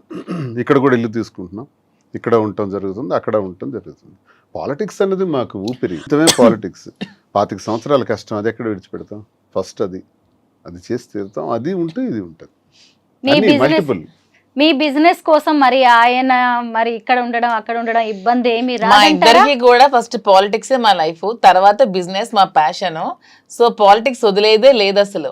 మేము రాజకీయాలు అనేది వదిలేదే లేదు. అతను ఊపిరినంత వరకు రాజకీయాలు చేస్తూనే ఉంటారు, ప్రజల కోసం పోరాడుతూనే ఉంటారు, ప్రజల పక్షాన్ని నిలబడుతూనే ఉంటారు. సో బిజినెస్ కోసం పాలిటిక్స్ వదిలేది లేదు. ఎంతమంది బిజినెస్ చేస్తూ పాలిటిక్స్ చేయట్లేదు? ఓన్లీ పాలిటిక్స్ చేస్తే మేము ఎలా బ్రతికేది? మాకు బ్రతకడానికి కూడా ఉండాలి, మాకు నమ్మి వచ్చిన కార్యకర్తను కూడా మేము బ్రతికి పెట్టే విధంగా ఉండాలంటే మేము కూడా బిజినెస్ చేయాలి, చేస్తూ పాలిటిక్స్ చేయాలి. కాబట్టి రెండు బ్యాలెన్స్ చేసుకోగల సత్తా మాలో ఉందే కాబట్టి మేము కాన్ఫిడెంట్ గా ఉంటూ ఈ నిర్ణయం తీసుకుంటూ బిజినెస్ చేస్తూ పాలిటిక్స్ చేస్తాం. రెండు బ్యాలెన్స్ మా చేసుకోవాలి. ఉద్యోగాల్లో కూడా ఎంతో మంది నాతో ఉన్నటువంటి నిరుద్యోగులు, ఏ అవకాశం లేకుండా ఉన్న వాళ్ళు చాలా మంది ఉన్నారు. వాళ్ళందరినీ ఇన్వాల్వ్ చేస్తున్నాం. మా ఎవరికి కార్యకర్తలు ఇబ్బంది చాలా లేకుండా. మంది ఇక్కడ పెడుతున్నాను స్టాఫ్ గా. అక్కడ ఎవరికైతే జాబ్ అవసరం ఉందో వాళ్ళకి, ఇక్కడ ఎవరు అవసరం ఉందో హైదరాబాద్ లో వాళ్ళకి, ఎంతమంది వీలైతే అంతమందిని తీసుకుంటూ మరి కొంతమందిని అక్కడ అవకాశం లేని వాళ్ళకి కూడా ఇక్కడ తెచ్చిపెట్టడం, ఇవన్నీ కొంతమందికి లైఫ్ ఇవ్వటం జరుగుతుంది కదా. జీవితం నెలకు 20-25,000 జీతం, 30,000 జీతంతో హాయిగా ఉంటారు. పాలిటిక్సే మా లక్ష్యం అని చెప్తున్నారు. Yeah. అసలే మరి హైదరాబాద్కి వస్తున్నారు. హైదరాబాద్ జనం, తెలంగాణ వాళ్ళు చాలా మెచ్యూర్డ్ గా ఆలోచిస్తారు. ఏమో రేపు ఇక్కడ ఏమన్నా పాలిటిక్స్ లోకి అవకాశం వస్తే మాధురి గారికి మీకు ఓకేనా? అవకాశం వచ్చిన మరుక్షణమే మా ఆశీస్సులు ఉంటాయి, సహకారం ఉంటుంది. గ్రేట్. అసలే జిహెచ్ఎంసీ ఎలక్షన్స్ రాబోతున్నాయి. మాధురి గారు మీలాంటి ఫైర్ బ్రాండ్స్ అవసరం అన్ని పార్టీలకి కనిపిస్తోంది. కొంచెం ఆలోచించుకోండి. మీ బేస్ అయిన ఆంధ్ర నుంచి ఇక్కడికి వస్తున్నారు. ఎందుకంటే ఎందుకంటే ఇప్పట్లో మాకున్నది ఎప్పుడు పాలిటిక్స్ తో మాకు నిత్య సంబంధం, వ్యాపారం. అవకాశం వస్తే చూద్దాం. అయితే నేను ఒక ఇంటర్వ్యూలో మీరిద్దరు చెప్పడం ఒకటి నేను చూశాను. మాకు 5 పిల్లలు అన్నారు. మీ 2 ఆడపిల్లలు, అలాగే ముగ్గురు. మీకున్న 3 ఆడపిల్లలు. ఎలాగా ఇంత అంటే ఓన్లీ స్టేట్మెంట్ కి అది పరిమితం చేస్తున్నారా, లేదంటే ప్రాక్టికల్ గా కూడా బాధ్యతగా ఉంటున్నారా మీరు? ప్రాక్టికల్ గా ఉండాలి కదా. స్టేట్మెంట్ కి పరిమితం చేయడానికి మేమేం చిన్నపిల్లలం కాదు. అలాంటి స్టేట్మెంట్ ఇవ్వాల్సిన అవసరం కూడా మాకు లేదు. మాకు 2 పిల్లలు, 3 పిల్లలు, 5 పిల్లలు అనుకునేటప్పుడు 5 పిల్లల బాధ్యత కూడా మేము తీసుకుందామని నిర్ణయించుకున్నాం. ఆల్రెడీ ఒక పాపకు పెళ్ళి అయింది, ఇంకో పాప పెళ్ళికి రెడీగా ఉంది. ఆమె పెళ్ళికి కావాల్సిన ఏమైతే మేము ఖర్చు పెట్టాల్సిన డౌరీ ఉంటే అవి కూడా రెడీ చేస్తూ, నా పిల్లలు ఇంకా చిన్నవాళ్ళు, just UKG, 5th standard, 6th standard, వాళ్ళకి చదివించుకుంటూ వాళ్ళు కూడా ఒక ఉన్నతమైన స్థానంలో పెడుతూ వాళ్ళు కూడా చూసుకుంటూ 5 పిల్లల బాధ్యత ఇంతమంది ప్రజల బాధ్యత మేము తీసుకున్నప్పుడు 5 పిల్లల బాధ్యత మేము తీసుకోలేమా? సిల్లీ క్వశ్చన్ అది. ఎవరు అడుగుతుంటే మేము సమాధానం ఇస్తాం. సమాధానం ఇవ్వాల్సిన అవసరం కూడా మాకు లేదు. మీరు దేనికి ఉండాలి? మా ఇంటికి వచ్చే ప్రజల కష్టాల్లోనే మేము ఉన్నప్పుడు మా పిల్లలకి మేము ఎలా వదిలేస్తాం? ప్రజలు మాకు నిత్య సంబంధం. మా వల్ల బయటకు వచ్చినటువంటి 5 పిల్లలు. 5 పిల్లలు చూడకపోతే మీరు ఎవరిని చూడాలి? కామన్, చిన్న విషయం. అది చూడాలి, తప్పదు. అది మా ధర్మం, మా బాధ్యత. యాజ్ ఏ పేరెంట్స్ గా పిల్లల బాధ్యత అందరికీ పేరెంట్స్ తీసుకోవాలి. వాళ్ళ తలరాతలు మనం కలనే, వాళ్ళు ఏమవుతారో అదేమనే తర్వాత అది దైవాధీనం. కానీ వాళ్ళ బాధ్యత మనమైతే తీసుకోవాలి. వాళ్ళకి ఏ రంగంలో కావాలంటే ఆ రంగంలో పెట్టాలి. వాళ్ళకి ఎలా కావాలంటే ఏ ఫీల్డ్ కావాలంటే ఆ ఫీల్డ్ లో ఉంచి వాళ్ళని చూసుకోవాలని మేమైతే నమ్ముతున్నాం, అలాగే చూసుకుంటున్నాం. మాధురి గారు, మీ పిల్లలు 3 కూడా చిన్నవాళ్ళు. మరి ఇప్పుడు వాళ్ళు హైదరాబాద్కి వస్తారా మీతో పాటు? ఈ నెక్స్ట్ ఇయర్ అయితే హైదరాబాద్ లోనే పెట్టి ఇక్కడే స్కూల్లో జాయిన్ చేద్దామని అయితే నేను అనుకుంటున్నాను. నా దగ్గర ఉంచి చదివిద్దాం అనుకుంటున్నాను. ప్రెసెంట్ మా మదర్ దగ్గర ఉన్నారు. కొంచెం నేను సెటిల్ అయ్యాక హైదరాబాద్ నచ్చింది నాకు కూడా. సో హైదరాబాద్లోనే వాళ్ళు కూడా చదివిద్దాం అనుకుంటున్నాను. 3 ఆడపిల్లలు, వాళ్ళకి తండ్రి ప్రేమ, ఆయన అందించే భరోసా అనేది చాలా అవసరం. శ్రీనివాస్ గారు ఖచ్చితంగా మంచి తండ్రి, దాన్ని నేను కాదనలేదు. పిల్లలు కూడా అలా యాక్సెప్ట్ చేస్తారా తండ్రి లాగా ఆయన? పిల్లలు వాళ్ళ ఫాదర్ అండర్ లోనే ఉన్నారు. నేను మా హస్బెండ్ మ్యూచువల్ గా కన్సర్న్ తో విడిపోయినా సరే వాళ్ళ ఫాదర్ వాళ్ళ పిల్లల బాధ్యతను తీసుకుంటున్నారు. నా బాధ్యత కూడా యాజ్ ఏ మదర్ గా నేను తీసుకుంటున్నాను. యాజ్ ఏ గార్డియన్ గా, యాజ్ ఏ కేర్ టేకర్ గా, యాజ్ ఏ ఫిలాసఫర్ గా శ్రీనివాస్ గారు కూడా బాధ్యతలు తీసుకుంటున్నారు. మా పిల్లలకి 3 బాధ్యతలు కూడా ఉన్నాయి. 3 తీసుకుంటున్నాం కేరు. వాళ్ళకి ఏ లోటు ఉండదు. నా వల్ల ఈ భూమి మీదకి వచ్చారు పిల్లలు, వాళ్ళకి ఏ లోటు రానివ్వను. నా కంటికి రెప్పలా కాపాడుకొని చూసుకుంటాను. వారసుని ఇవ్వడానికి కూడా మేము రెడీగా ఉన్నాము అని చెప్పారు. చాలా సర్ప్రైజ్ అయ్యాను నేను అసలు. సర్ప్రైజ్ ఏముంది, ముందు నుంచి మేము అనుకుంటున్నాం. దాంట్లో సర్ప్రైజ్ ఏముంది? నేనే మాధురి అంటేనే ఓపెన్ గా చెప్తుంది ఏదైనా. మేము నిజంగానే వారసుడికి అందామనే ఆలోచనలో ఉన్నాము. యాక్చువల్గా ఈ ప్లానింగ్ ముందే ఉండే, కానీ ఈ బిజినెస్ కోసం ఈ ప్లానింగ్ ని ఒక 1 year షిఫ్ట్ చేసాం. ఆఫ్టర్ ఈ 1 year బిజినెస్ తప్పకుండా కేసులు కూడా ఉన్నాయి కదా, కోర్టులో కేసులు కూడా ఉన్నాయి కాబట్టి అవన్నీ కొంచెం తేలాలి. కాబట్టి కొంచెం తేలిన తర్వాత అవన్నీ కూడా ఉంటది. ఏముంది, కొడుకు కావాలి అనేది బలమైన కోరిక ఈవిడదే అనిపిస్తా ఉంటది నాకు. లేదు నాకంటే ఏంటంటే శ్రీనివాస్ గారు ఉన్న క్వాలిటీస్, ఇలాంటి అవసరం ఇంకొక జనరేషన్ కూడా ఉండాలి, ఇతని వారసుడు ఉండాలనే ఆలోచన నాకైతే ఉంది, అతనికి కూడా ఉంది, ఇద్దరికి ఉంది. మరో దువాడు వస్తాడంటే అంతే కదా. అలానే ఆడపిల్ల మగపిల్ల తక్కువ నేను అన్నా. ఏం ఆడపిల్లలు రాజకీయాలు చేయట్లేదా, ఆడపిల్లలు ప్రైమ్ మినిస్టర్ అవ్వలేదు అలా అని కాదు. ఊరికే మా ఇద్దరికి అనిపించింది, అంటే 5 ఉన్నారు కదా, వీళ్ళు 5 చూసుకోవడానికి ఇంకో బాబు ఉంటే బాగుంటుందని అంతే. మీ ఇద్దరిది ప్రేమ అనాలా, ఏమంటారు ఈ అంతకు సంబంధానికి మించి మీరు అనుకోవాలి. పెట్టే పేరు? అంతకు మించి, ప్రేమకు మించి ఏమైనా పదం ఉంటే పెట్టుకోండి. ఈ మాట నేను ఎందుకు అడిగాను అంటే, సహజంగా మనం టీనేజ్ లోనో లేదంటే ఒక 15 ఇయర్స్ నుంచి 25 ఇయర్స్ లోపు ప్రేమలో పడుతూ ఉంటాం. అది ఆడవాళ్ళైనా ఆకర్షణ, మగవాళ్ళ infatuation. ఇలాంటి పేర్లు ఏవో ఉంటాయి. ఆ తర్వాత పెళ్ళైన తర్వాత కూడా కొన్ని రిలేషన్స్ ఉంటాయి, వాటికి రకరకాల పేర్లు ఉన్నాయి. ఇప్పుడు మాధురి గారు, మీరు ఎప్పుడైనా మీ ఎంగేజ్ లో ప్రేమలో పడ్డారా? ఇలా కావాలి అని ఎప్పుడైనా అనిపించిందా మీకు? ఎంగేజ్ లో అంటే ఎప్పుడు డిగ్రీలో ఫస్ట్ ఇయర్ లో ఎప్పుడో ఒకసారి లవ్ చేశాను, తర్వాత మన శ్రీనివాస్ గారిని love చేశాను. చూసారా, అబ్బా ఎంత open mind. He knows everything. I told him everything about me. He knows everything. ఎప్పుడు డిగ్రీ ఇంటర్మీడియట్ సెకండ్ ఇయర్ వరకు నేను శ్రీ చైతన్య చదివాను, గర్ల్స్ క్యాంపసే. డిగ్రీ ఫస్ట్ ఇయర్ లో బయోటెక్నాలజీ నేను first year. Degree first year లో ఒక అబ్బాయికి లవ్ చేశాను, ఆ అబ్బాయి కూడా లవ్ చేశాడు. ఇంట్లో ఇంటర్ కాస్ట్ వల్ల ఒప్పుకోలేదు. ఆ అబ్బాయి వేరే కమ్యూనిటీ, నేను వేరే కమ్యూనిటీ. ఆ అబ్బాయి వచ్చి ఇంటికి వచ్చి మాట్లాడడం కూడా జరిగింది. ఫాదర్ ఒప్పుకోలేదు. ఒప్పుకోకుండా నాకు ఈ మ్యారేజ్ చేశారు ఇంట్లో. అప్పట్లోనే బలవంతంగా నాకు పెళ్లి చేశారు. చేసిన తర్వాత కొంచెం అలా డిస్టర్బెన్సెస్ మా ఇద్దరి మధ్యలో, హస్బెండ్ మధ్యలో, మా మధ్యలో ముందు నుంచి ఉంది, అలా పెరిగాయి. వాని వల్ల ఇంకాస్త డిస్టర్బెన్సెస్ పెరిగి తర్వాత లాస్ట్ మా రిజార్ట్ శ్రీనివాస్ గారు అయ్యారు. అంటే చాలా మంది మహిళల్లో ఇలాంటి సంఘర్షణ ఉంటది మాధురి గారు. ఎందుకు మిమ్మల్ని చాలా మంది విమెన్ కావచ్చు, సొసైటీ కూడా మిమ్మల్ని అప్రిషియేట్ చేస్తుంది. ఎందుకు అంటే వాళ్ళ జీవితాల్లో వాళ్ళు చేయలేనివి చాలా మీరు చేసి చూపించారు. మీరు ఎంత అసలు ఆయన పక్కన కూర్చోబెట్టుకొని మీ లవ్ స్టోరీ గురించి చెప్పారు. ఇప్పుడు మళ్ళీ నేను ప్రేమలో పడ్డాను ఈయనతో అని చెప్పారు కదా. అసలు అంటే ఉమెన్ సంఘర్షణకి గురై భర్తతో ఇబ్బందులు పడుతూ ఆత్మహత్యలు చేసుకుంటూ, మొన్న ఎవరో ఒక అమ్మాయిని చూశాను పాపం, డాక్టర్ అమ్మాయి లవ్ మ్యారేజ్ చేసుకుందంట పాపం. ఒక వీడియో పెట్టింది, ఎంత బాధ అనిపించింది అంటే, ఎందుకు అంత బాధపడాలి, నువ్వు బయటకు వచ్చేసాయి, నీ చేతిలో చదువు ఉందిగా, నువ్వు హ్యాపీగా బతకచ్చు కదా, బయటకు వచ్చి అంత ఏడుస్తూ అంత చచ్చిపోతూ నువ్వు అక్కడ ఎందుకు బ్రతకాలి, సొసైటీ కోసం నువ్వెందుకు బాధపడాలి, సొసైటీ నీకేమైనా పెంచుద్దా, నువ్వు చచ్చిపోతే నీకేమైనా వచ్చి ఆపుద్దా, హ్యాపీగా వచ్చి బ్రతుకు. సో మనం ఏదో ప్రాబ్లమ్స్ ఉన్నాయని ఇరుక్కుంటూ మరి ఎంత పాసిబిలిటీ అంటే అంతవరకు సాల్వ్ చేసుకోవడానికి ట్రై చేయాలి. మనం ఒక వైఫ్ అండ్ హస్బెండ్ మధ్య మనస్పర్ధలు వస్తే సాల్వ్ చేసుకోవడానికి మాక్సిమం ట్రై చేయండి. కుదరలేదు, మనం అక్కడ సస్టైన్ అవ్వలేము, ఇంకా చావే శరణ్యం అయినప్పుడు ఖచ్చితంగా బయటకు వచ్చి మీ బతుకు మీరు బతకండి. అంతేగాని మీ లైఫ్ని ఎవరి కోసం నాశనం చేసుకోకండి. ఇది మీ లైఫ్, దేవుడు మీకు ఇచ్చిన లైఫ్, మీ లైఫ్ అనవసరంగా స్పాయిల్ చేసుకోకండి. శ్రీనివాస్ గారు మీరు చెప్పండి, మీకేమైనా ప్రేమ కథలు ఉన్నాయా? 1, 2 కాదు, ఒక 100 కథలు ఉంటాయి. మీరు గొడవ పెట్టాలి. మరి ఆవిడ అలా చెప్పినందుకు మీరు కూడా చెప్పాల్సిందే ఖచ్చితంగా. ఎందుకంటే అంత ప్లెయిన్ గా ఉన్నారు, అంత తెల్ల కాగితం అసలు. ఎంతో మంది పరిచయం ఉంటారు, వస్తుంటారు, వెళ్తుంటారు, కానీ నేను ప్రేమను చూశాను మాధురి. శ్రీనివాస్ గారు, నేను అతన్ని మొత్తం హిస్టరీ అంతా బయోపిక్ కూడా రాద్దాం అన్నంత నేను రీసెర్చ్ చేశాను. అతను లైఫ్ లో కాలేజ్ డేస్ నుంచి చిన్నప్పటి నుంచి మొత్తం అంతా రీసెర్చ్ చేస్తే శ్రీనివాస్ గారు ఎప్పుడు ఎవరిని లవ్ చేయలేదు తన లైఫ్ లో. ఏంటండి మీకు ఆయన అంటే, అసలు బయోపిక్ రాస్తారంట. యాక్చువల్లీ మూవీ కూడా తీద్దామని చాలా మంది వస్తున్నారు. శ్రీనివాస్ గారి స్టోరీ చిన్నప్పటి నుంచి ఇప్పటి వరకు, ఈవెన్ మా లవ్ స్టోరీతో కలిపి తీద్దామని చాలా మంది మాకు కన్సల్ట్ అవుతున్నారు. ఈ బిజినెస్ లో పడి కొంచెం గ్యాప్ ఇచ్చాం. మంచి మంచి స్టోరీస్ ఉన్నాయి. అతని లైఫ్ లో ఎప్పుడు ఎవరిని లవ్ చేయలేదు. అతను ఫస్ట్ అండ్ లాస్ట్ నన్నే లవ్ చేసి ఉంటారు. అసలు మాధురి గారు అయితే పెద్ద స్కెచ్ తోనే హైదరాబాద్ తెలంగాణకు వస్తున్నట్టుగా కనిపిస్తుంది. ఎందుకంటే ఆవిడ ఒక మంచి డాన్సరు, యాక్టింగ్ స్కిల్స్ కూడా ఉన్నాయి. ఆల్రెడీ సినిమాకి ప్రొడ్యూసర్ గా వర్క్ చేశారు, డైరెక్షన్ ఛాన్స్ ఉంది ఆవిడకి, యాక్టింగ్ ఛాన్స్. ఏదైనా మీకు డైరెక్షన్ నాకు రాదు లేదా? శ్రీనివాస్ గారికి ఇంట్రెస్ట్ ఉండేది, మూవీస్ లో యాక్ట్ చేయాలని ఇంట్రెస్ట్ ఉండేది. నాకు జగన్మోహన్ రెడ్డి గారు అంటే అభిమానం, అతనంటే ఒక ఇది దైవ సమానులు నాకు. సో అతను చేసిన పథకాలన్నీ ప్రజలకి తెలియాలనే ఆలోచనతో, ఆ పథకాలని ఎలా ప్రవేశపెట్టారు, ఎలా చేశారనే ఆలోచనతో ఒక స్టోరీ చిన్నది రెడీ చేసుకొని శ్రీనివాస్ గారిని లీడ్ రోల్ గా పెట్టి వాలంటీర్ అనే ఒక మూవీకి ప్రొడ్యూస్ చేసి ఒక మూవీ అయితే తీసాను. ప్రొడ్యూసర్ వరకే చేశాను, డైరెక్షన్ అయితే నాకు రాదు. యాక్టింగ్ మాత్రం నాకు చాలా ఇంట్రెస్ట్. మీకు సీరియల్స్ లో గానీ, సినిమాల్లో గానీ, వెబ్ సిరీస్ లో గానీ ఛాన్స్ వస్తే చేస్తారా? నాకు ఒక మంచి ఉమెన్ విలన్ రోల్ చేయాలని ఉంది నాకైతే. అంటే రియల్ లైఫ్ లోనేమో మీకు మీరు హీరోయిన్, అంతే, మళ్ళీ రియల్ లైఫ్ లోకి వచ్చేసరికి విలన్ రోల్ చేయాలని ఉంది. యాక్చువల్గా ఈవిడ దేనికి సూట్ అవుతారండి రియల్ లైఫ్ లో, మీరు చెప్పండి.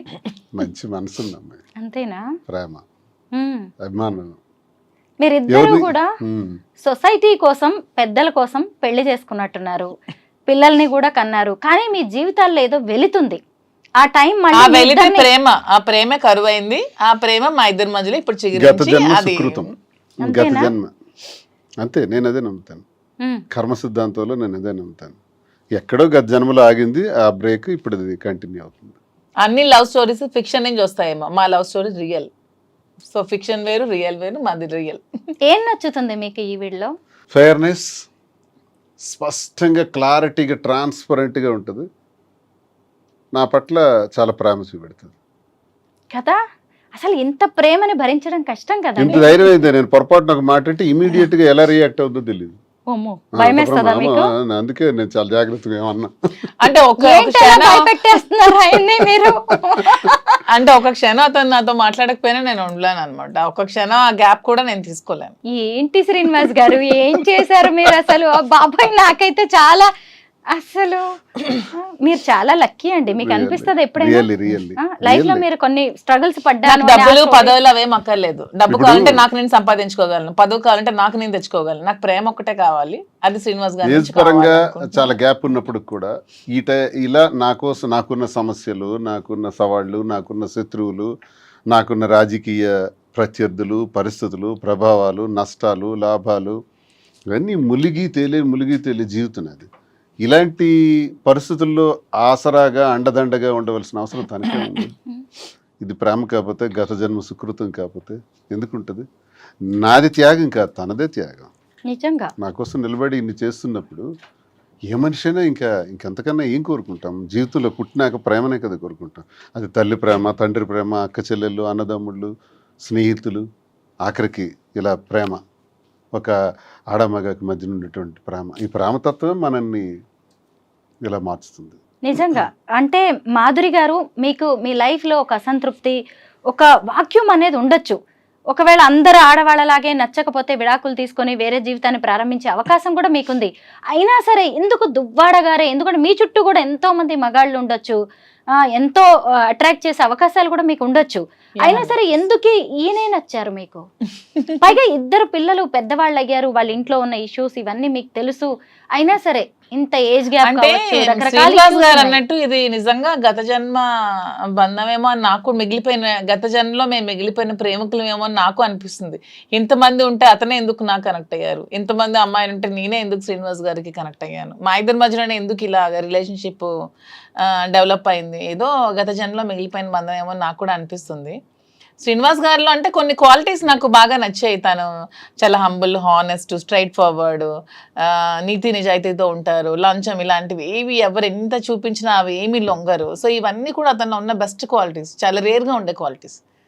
లైక్ డైమండ్, కోహినూర్ డైమండ్ లాగా ఎంతో ఎంతో రేర్ పీస్ లాగా, ఒక రేర్ యాంటిక్ పీస్ అనమాట దువ్వాడ శ్రీనివాస్ గారు. ఈ రోజుకి ఇలా చూసినా గానీ ఈ వీడియో కోసం వెనకబడే వాళ్ళు చాలా మంది ఉండొచ్చు కూడా. అంటే ఆవిడకున్న క్యారెక్టర్ అలాంటిది, ఆవిడకున్న క్వాలిటీస్ అలాంటివి. అయినా సరే అసలు మీకోసమే ఆవిడ అలా స్టాండ్ అయిపోయి ఉండడం, ఇంత పిచ్చిగా ప్రేమించడం మీకు ఎప్పుడైనా ఆశ్చర్యంగా అనిపిస్తుందా? ఆశ్చర్యమే కదా. నేను అదే అనుకుంటాను. నా జీవితం ఎప్పుడూ ఆ ఈర్ష్య, అసూయ, ద్వేషం, ఆధిపత్యాల మధ్య నడిచింది మా ఇంట్లో. ఇలాగే వెళ్ళిపోతానేమో. నేను కొన్నిసార్లు అనుకున్నాను, ఏంటబ్బా ఈ కుటుంబ జీవితం నాకు ఇలా ఉంది, పిల్లల కోసం బాధ్యత వహిస్తూ చాలా ఓర్పు సహనంతో ఉన్నాను, ఇలాగే రహస్యంగా వెళ్ళిపోవాలి. కొంత జీవితం అయిన తర్వాత నేను ఏమనుకునేవాడిని అంటే ఎక్కడికైనా ఆశ్రమానికి వెళ్ళిపోదాం అనుకునేవాడిని. లేదు, ఎక్కడైనా ఒక 5 ఎకరాల ల్యాండ్ తీసుకొని నీట్గా ఒక చిన్న కుటీరం వేసుకొని ప్రశాంతంగా ఒక్కడనే ఉంటాను, వ్యవసాయం చేసుకుని ఎవ్వరికీ రానివ్వను, నేను ఒక్కడిని ప్రశాంతంగా బ్రతుకుతాను, నాకు ఒక్కడిని కావాలి, ఏకాంతం కావాలా. విసిగిపోయాను అనమాట ఇంటి వ్యవహారాలకి. అలా విసిగిపోయి నాకు, లేదా ఎక్కడికైనా వెళ్ళిపోదాం దూరంగా, ఇంక అయిపోయి 60 సంవత్సరాల తర్వాత ఇంక ఇదంతా క్లోజ్ చేసేద్దాం అని అనుకున్న నాకు మళ్ళీ ఆశలు చిగురించి నాకు ఒక ప్రేమ అంటే ఏంటో నాకు కూడా అర్థమయ్యేటట్టు, తెలిసేటట్టు, అది కూడా భగవంతుడు నాకు ఇచ్చాడంటే ఆ వెంకటేశ్వర స్వామికి ఏ జన్మలో నేను ఆ స్వామిని నమ్ముతాను ఎక్కువగా. నిత్యం నేను స్వామినే ప్రార్థిస్తాను. నా ఇలవెల్పు స్వామి ఇచ్చిన ఇదే నాకు అని నేను భావిస్తాను. తోటి మగవాళ్ళు కూడా ఈర్ష్య పడే అంత అదృష్టం మీది. ఎస్. కదా, అన్నిటినీ డబ్బులతో కొలవలేము మాధురి గారు. డబ్బు కాదు ఇక్కడ, డబ్బు ఈ రోజులు ఎవరు సంపాదించట్లేదమ్మా, ప్రతి ఒక్కరు డబ్బులు నా దగ్గర ఏముంది సంపాదించారు. ఇప్పుడు అలా అంటే నిజమే. అంతే కదా. నిజంగా అసలు అంటే ఈవిడ అమాయకురాలు అనిపిస్తుంది ఇక్కడ చూసినప్పుడు, మీరు మాత్రం లక్కీ అనిపిస్తుంది. అలా మాట్లాడుతూనే ఉంటారు కానీ అంటే ఆవిడ ఎక్కడ లెక్కలేసుకోలేదండి నేను గమనించినంత వరకు. 100% true. నిలబడాలని చూస్తుంది. ఇప్పుడు మా అంతే. ఇంట్లో జరిగిన సంఘర్షణ తర్వాత ఈయనకు నేను తోడుగా ఉంటానని ఒక డెసిషన్ తీసుకున్నాను. అంతే. నేను ఒంటరిగా ఏం చేయాలో అర్థం కాని పరిస్థితిలో ఈమె తోడు నాకు ఒక ఆసరాగా దొరికింది అనమాట, ఒక చీకట్లో వెలుగులాగా. అలా అలా అలా దగ్గరైంది. అది ఆ కారణం ఏంటంటే ప్రేమ, హిడెన్ లవ్, ఎక్కడో ఒక దగ్గర బయటపడినటువంటి ప్రేమ ఉంది. అది మా మధ్య ఈ స్థితికి దారితీస్తుంది తప్ప అందరూ ట్రోల్ చేసేటట్టు మేమేదో స్వార్థపూరితంగాను ఇంకొక దురాశ ఆశలతోనో ఇది చేయలేదు. మా పరిస్థితులే మాకు ఈ స్థితికి దారితీసాయి. ఇందులో ప్రేమ అన్నది మాకు ఇంత బలంగా మమ్మల్ని దగ్గర తీసింది. ఈ ప్రేమతో దగ్గరైనటువంటి మేము ప్రజలకు కానీ మా మీద ఆధారపడిన పిల్లలకు కానీ మేము పూర్తిగా భరోసాగా ఉండాలి. ఏదైతే ఇంక శేష జీవితం ఉంటుందో ఆ జీవితంలో మరిన్ని మంచి వ్యాపారాలు చేయాలి, మరింత మందికి ఉపయోగపడాలి. ఒక విమెన్ ఎంటర్ప్రెన్యూర్గా ఆమె నిల్చోబెట్టాలి. నేను అన్నీ చూశాను. నేను బిజినెస్లో పీక్స్కి వెళ్ళాను, రాజకీయాలు చూశాను, అన్నీ చూశాను. ఇంకా నాకు అది ఇది చూడాలనే కోరికలు అయితే లేవు. ఆమెకు సపోర్ట్గా ఉందాం. ఏం చేస్తే అటన్నిటికీ ముందు సపోర్ట్ చేస్తాను. బిజినెస్లో కానీ రాజకీయాల్లో కానీ ఏం చేసినా పర్వాలేదు. మాధురి గారు, శ్రీనివాస్ గారు ఒక ప్రజాప్రతినిధి. ఆయన హీరోయిజం మీకు బాగా నచ్చుతుంది, ఆయన మంచితనం మీకు బాగా నచ్చుతుంది. కానీ ఆయన ఫ్యామిలీ విషయంలో ఆయనకి ఇంకా బాధ్యత ఉంది. పెద్దమ్మాయి పెళ్ళి అయింది, చిన్నమ్మాయికి ఇంకా ఆయన పెళ్లి చేయాల్సి ఉంది. భార్య సరే ఎటు పోయి ఎటు వచ్చినా ఆమె విషయంలో కూడా ఆయనకి బాధ్యత ఉంది. ఒకవేళ ఆయన ఆ బాధ్యతలు నెరవేర్చే క్రమంలో మీరు ఆసరాగా నిలబడతారా ఆయనకి? అదే చెప్తున్నాను, ఆమె విషయంలో బాధ్యతగా ఉంటూ ఆస్తి అంతా ఆమెకి రాసి వచ్చేసారు. అతను ఇది 0 బ్యాంక్ బ్యాలెన్స్ నా దగ్గరికి వచ్చారు. తను ఒక బాధ్యత పెట్టుకున్నారు. చిన్న పాప పెళ్లికి వాళ్ళు తను ఫైనాన్షియల్ గా అంతా ఇచ్చేసినా సరే తండ్రిగా నా బాధ్యత నేను నిర్వర్తించాలని నాకు అడిగినప్పుడు తప్పకుండా చేద్దాము, మీరు ఎలా చేయాలంటే అలా చేయండి అని చెప్పి నేను కూడా అతనికి సపోర్ట్ చేయడం జరిగింది. ఆ విషయంలో నేను ఎప్పుడు కూడా అతనికి అడ్డు చెప్పేదే లేదు. చాలా మంది ఆడవాళ్ళు ఇలాగా ఇష్టమైన వ్యక్తులను ఇష్టపడుతూ ఉంటారు, కానీ బయటకు చెప్పలేక కొంతమంది అయితే హత్యల దగ్గరకు వెళ్తున్నారు, ఆత్మహత్యల దాకా వెళ్తూ ఉంటారు. అసలు మీరు ఎలా ఫేస్ చేస్తున్నారు సొసైటీని? సొసైటీని నేను ఎప్పుడు నన్ను విమర్శించే వాళ్ళకి నేను ఇది పొంగిపోను, నన్ను విమర్శిస్తే నేనేం కృంగిపోను, నన్ను పొగిడితే నేనేమి పొంగిపోను. రెండు బ్యాలెన్స్ చేసుకుంటూ వెళ్తాను. మనల్ని అర్థం చేసుకున్న వాళ్ళు మనకు దగ్గరగా ఉంటారు, లేని వాళ్ళు దూరంగా ఉంటారు. సొసైటీని ఎప్పుడు ఎవరు పట్టించుకోకండి అమ్మా. సొసైటీ ఎప్పుడు మనం ఎలా ఉన్నా సరే ఎప్పుడు ఏదో ఒకటి అంటూనే ఉంటుందని ఎప్పుడు 10 సార్లు ఇదే చెప్తున్నాను. ఉమెన్ ఎలా ఉన్నా సరే సొసైటీ అనేది కామెంట్స్ చేస్తూనే ఉంటుంది ఎవ్రీ ఫీల్డ్లో. ఈవెన్ సినిమాల్లో కానీ, మీ జర్నలిజంలో కానీ, ఈ సీరియల్స్ యాక్ట్ చేసే వాళ్ళు కానీ, బిజినెస్ ఉమెన్ కానీ, ఏదైనా సరే ఉమెన్ ప్రతిరోజు కూడా ప్రాబ్లమ్స్ ఫేస్ చేస్తూనే ఉన్నారు. ఇలా విమర్శలు, కాంట్రవర్సీలు ఎదుర్కొంటూనే ఉన్నారు. మన ఇంట్లో కూర్చున్నా సరే పక్కింటోళ్ళు, పొరుగింటోళ్ళు, ఎదురింటోళ్ళు ఏవో ఒకటి మాటలు అంటూనే ఉంటారు. కానీ నీ కష్టం వచ్చినప్పుడు ఏ పక్కింటోడు, పొరుగింటోడు, ఏ సొసైటీ కూడా నీ దగ్గరికి రాదు. సో అలా అని మరీ విచ్చలవిడిగా ఉండమని నేనైతే చెప్పను. కానీ మీ నచ్చినట్టు, మీ మనసుకు నచ్చినట్టు, మీ వల్ల ఎదుటి వాళ్ళు ఇబ్బంది పడకుండా, మీరు ఒక కంట కన్నీరుకి కారణం కాకుండా ఒక జీవితానికి మీరు హ్యాపీగా లీడ్ చేయండి. అంతేగాని ఎవరి కోసం మీ లైఫ్ ని సాక్రిఫైస్ చేయకండి. సంఘంలో ఉంటూ సంఘానికి అన్యాయం చేయకూడదు. మనం అంతే. మోసాలు, అన్యాయాలు, అక్రమాలు, ద్రోహాలు, దేశ ద్రోహాలు చేస్తే ఈ సంఘంలో మనకు చెడ్డ పేరును తెస్తాయి. ఎదుటి మనిషి కన్నీటికి మనం కారణం కాకూడదు. ఎదుటి మనిషిలో సంతోషానికి మనం కారణం అయితే చాలు. ఆ సంతోషానికి కారణం కాకపోయినా పర్వాలేదు, కానీ కన్నీటికి మాత్రం కారణం కాకూడదు. ఈ ప్రిన్సిపల్స్ మనం ఎప్పుడైతే ఉంటామో, వ్యక్తిగత విషయాలకి ఈ ప్రిన్సిపల్స్ ఉన్నప్పుడు వ్యక్తిగత విషయాలకు సంబంధం ఏంటి?